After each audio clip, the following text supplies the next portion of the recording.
Shalom, selamat pagi Bapak Ibu dan Saudara yang dikasihi Tuhan. Jumpa kembali dengan Resapi GKJ Margoyudan pada hari ini. Sebelum kita mendengarkan dan belajar firman Tuhan, mari terlebih dahulu kita berdoa.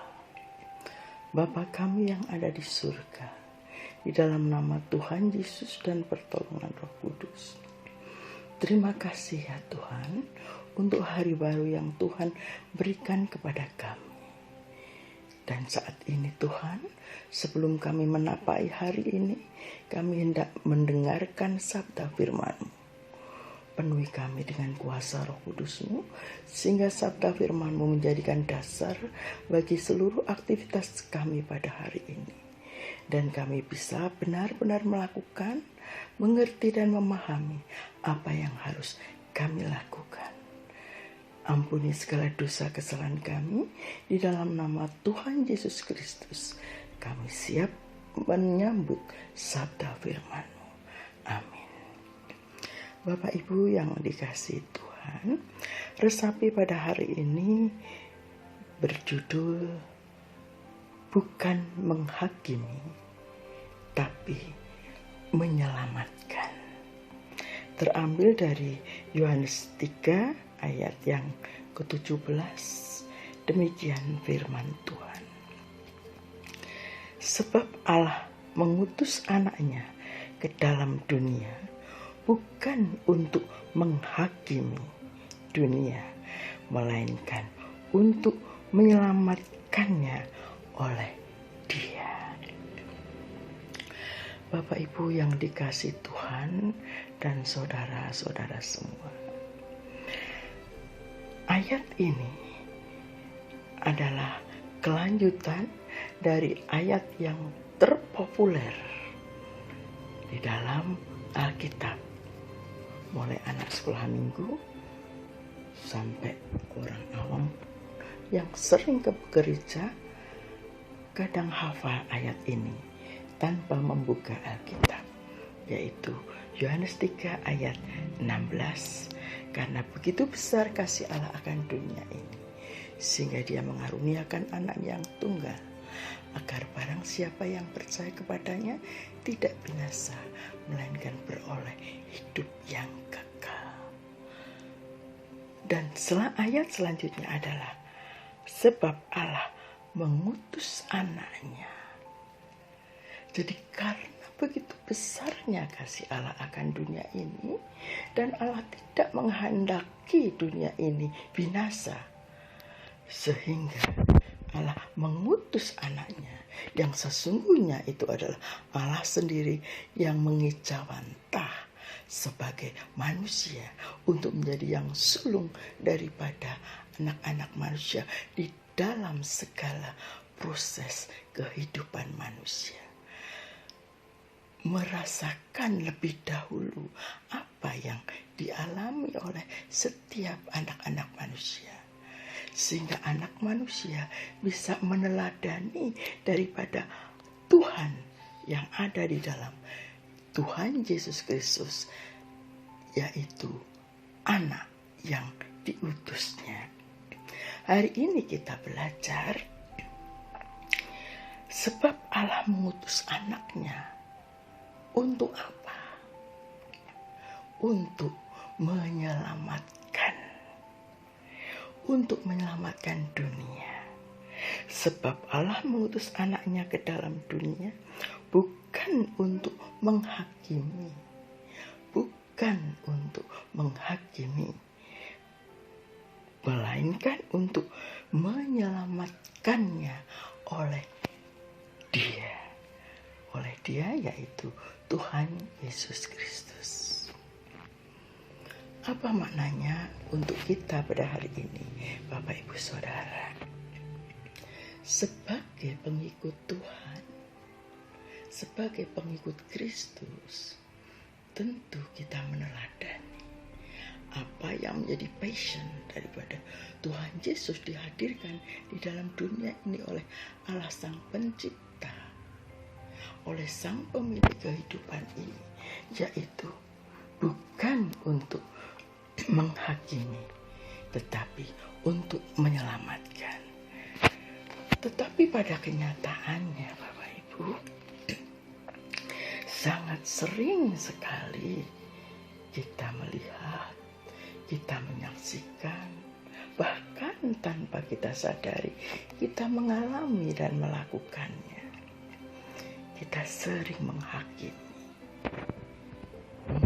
sesama kita, baik itu di dalam keluarga, tanpa mempertimbangkan, tanpa menyadari bahwa mungkin apa yang kita ucapkan itu akan jadi sesuatu yang membunuh karakter seseorang. Misalnya seorang ibu yang mengatakan pada anaknya, kamu bodoh, kamu ini anak bodoh, bukan seperti kakakmu. Itu akan membentuk anak itu mempunyai label dalam dirinya bahwa aku anak bodoh. Dan dia akan selalu merasakan ketika dia mendapatkan nilai jelek, wajar ibuku mengatakan aku anak bodoh. Bahkan ketika dia mendapatkan nilai baik, dia berbuat baik, dia dengan ringan hanya mengatakan itu kebetulan saja. Karena ibuku sendiri yang melahirkan aku, yang mengasuh aku, mengatakan aku anak bodoh. Aku ini hanya anak bodoh. Itu perlahan-lahan membuat anak tersebut menjadi rendah diri. Dia tidak memiliki semangat hidup. Dia akan selalu pesimis. Itu telah membunuh karakter anak itu. Demikian juga dengan tanpa kita sadari kita mengatakan, kamu itu pengecut, dia itu sangat sadis, dia itu tidak pengertian, mereka itu orang-orang yang begini.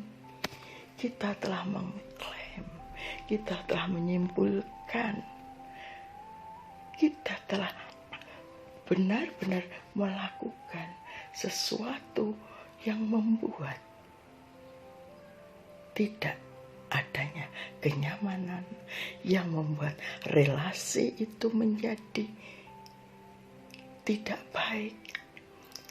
Terlebih juga tanpa kita sadari membuat hati kita pun sendiri kadang muncul kebencian, muncul marah, kekacauan yang ada, mengkritik, mengecam, itu memisahkan sesuatu yang baik menjadi tidak baik, menyebabkan satu perselisihan ataupun pesimis ketika menghakimi sesama.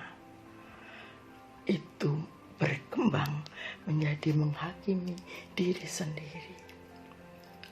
Kok dia begitu ya denganku? Mungkin karena aku miskin, mungkin aku karena pendidikan rendah, mungkin aku tidak mampu apa-apa. Iya, aku tidak berharga, aku tidak mampu melakukan apapun juga. Kita menjadi tidak semangat, kita tidak bisa untuk berkembang di dalam pikiran kita untuk memaksimalkan potensi-potensi di dalam diri kita. Terlebih lagi kalau itu masuk dalam ranah menghakimi Tuhan. Tuhan benar-benar sudah tidak adil. Kenapa aku kok rekoso terus? Kenapa dia yang selalu berbuat menyakiti orang lain, itu malah hidupnya enak terus? Kenapa Tuhan memanggil suamiku? Kenapa anak-anakku nakal? Kenapa? Tuhan itu begini. Tuhan tidak mengasihi aku. Tuhan itu marah kepadaku. Tuhan telah menghukumku. Membuat sesuatu di dalam diri kita merasa tidak berharga. Bapak, Ibu, dan Saudara, Firman Tuhan pada hari ini mengatakan bahwa Dia mengutus anaknya bukan untuk menghakimi. Kalau Tuhan Yesus saja tidak menghakimi, passionnya, misi Tuhan Allah, bahwa Tuhan Yesus itu datang ke dunia bukan untuk menghakimi. Karena itu mari Bapak Ibu, kita belajar dan belajar untuk tidak mudah menghakimi. Bagaimana caranya?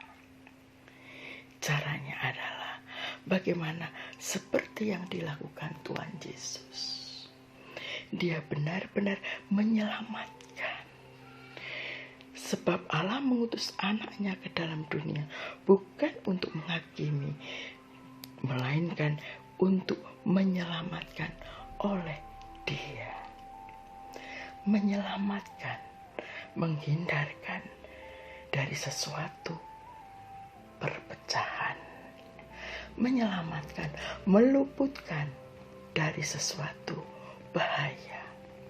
Membebaskan dan menolong. Dan semuanya itu mengarah kepada damai sejahtera dan kesukacitaan.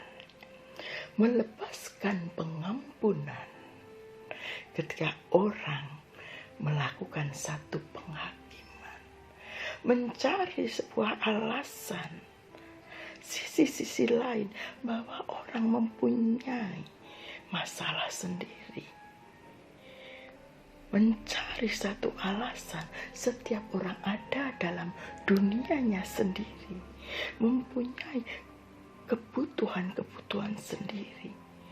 Menerima setiap orang, tidak semuanya itu hanya mempunyai kebaikan. Ada keterbatasan-keterbatasannya.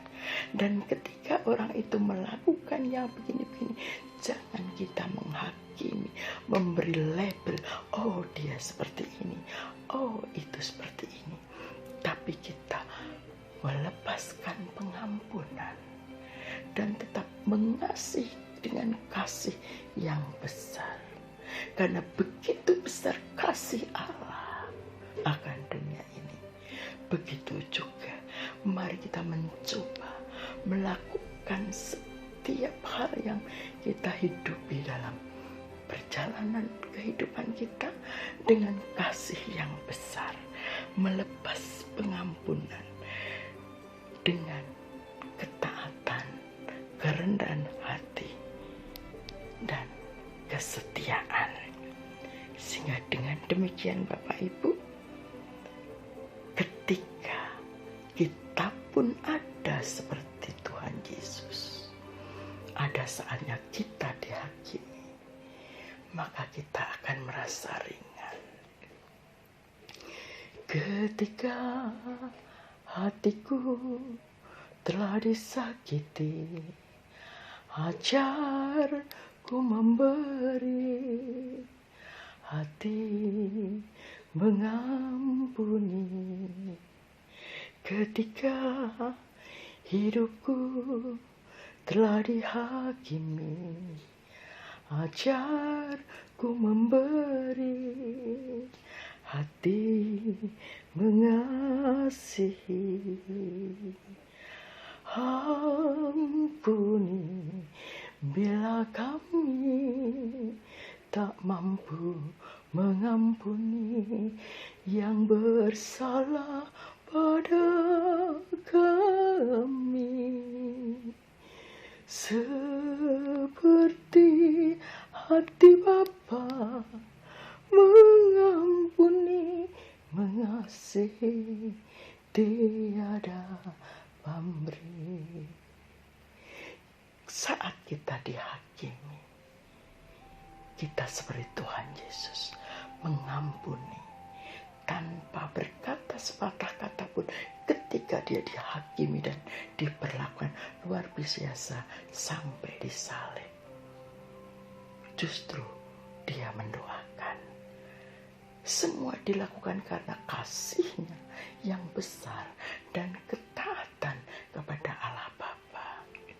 Biarlah firman ini boleh menjadikan rema di dalam diri kita, untuk kita bisa menyikapi setiap kondisi yang ada di sekitar kita dengan kasih yang besar, dengan kerendahan hati, dengan kesetiaan dan ketaatan, sehingga kita selalu merasakan damai sejahtera, tidak diisi dengan pikiran-pikiran yang negatif, tapi energi-energi positif itu yang akan ada dan berkembang di dalam diri kita, sehingga kita akan selalu memancarkan sukacita dan ucapan syukur sebagai anak-anak Allah.